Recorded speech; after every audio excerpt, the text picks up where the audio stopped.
દેશના અલગ અલગ ભાગોમાં વરસાદ અને પૂરના સંકટથી મુશ્કેલી વધી છે। ક્યાંક ભારે વરસાદથી જળભરાવની સમસ્યા તો ક્યાંક નદીઓના રૌદ્ર સ્વરૂપના કારણે સંકટ। ઉત્તરાખંડના ચમોલીમાં વાદળ ફાટવાથી મોટું નુકસાન થયું છે।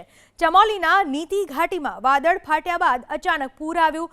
પાણીનો પ્રવાહ એટલો પ્રચંડ હતો કે રમકડાની માફક પુલ તૂટી ગયો। પુલ તૂટવાના કારણે મલારીથી નીતિ ઘાટીનો સંપર્ક તૂટી ગયો છે।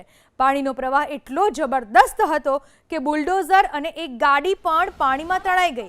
પ્રશાસન મુજબ બીઆરઓનું એક વાહન પણ ધસમસતા પ્રવાહમાં તણાઈ ગયું, જેમાં હવાલદાર રેન્કનો એક કર્મચારી પણ સવાર હતો, જેની શોધખોળ શરૂ કરાઈ છે। ફ્લેશ ફ્લડના કારણે 17થી વધુ ગામો પ્રભાવિત થયા છે। પોલીસ, એસડીઆરએફ, એનડીઆરએફની ટીમે રાહત અને બચાવ કામગીરી શરૂ કરી છે। હવામાન વિભાગે આગામી 24 કલાક માટે ફ્લેશ ફ્લડનું એલર્ટ જાહેર કર્યું છે। દ્રશ્યોમાં જોઈ શકાય છે વાદળ ફાટવાને કારણે જે તબાહી મચી છે તે દ્રશ્યમાન થાય છે। જે પણ રસ્તામાં આવ્યું તેને પાણીનો પ્રવાહ તાણીને લઈ ગયું, એ પ્રકારની સ્થિતિ ઊભી થઈ। ક્યાંક જળભરાવ, ક્યાંક નદીઓનું રૌદ્ર સ્વરૂપ। ઉત્તરાખંડના ચમોલીના દ્રશ્યો મેં આપને બતાવી રહ્યા છીએ। ચમોલીમાં વાદળ ફાટ્યું, જેના પરિણામે ભારે નુકસાન થયું।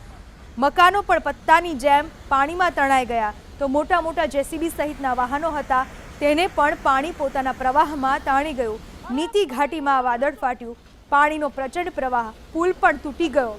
મલારીથી નીતિ ઘાટીનો સંપર્ક સંપૂર્ણપણે કપાઈ ચૂક્યો છે। જુઓ કઈ રીતે પાણીનો પ્રચંડ વેગ જોવા મળી રહ્યો છે। કાદવ સાથેનું આ પાણી ધસમસતો પ્રવાહ જોવા મળી રહ્યો છે।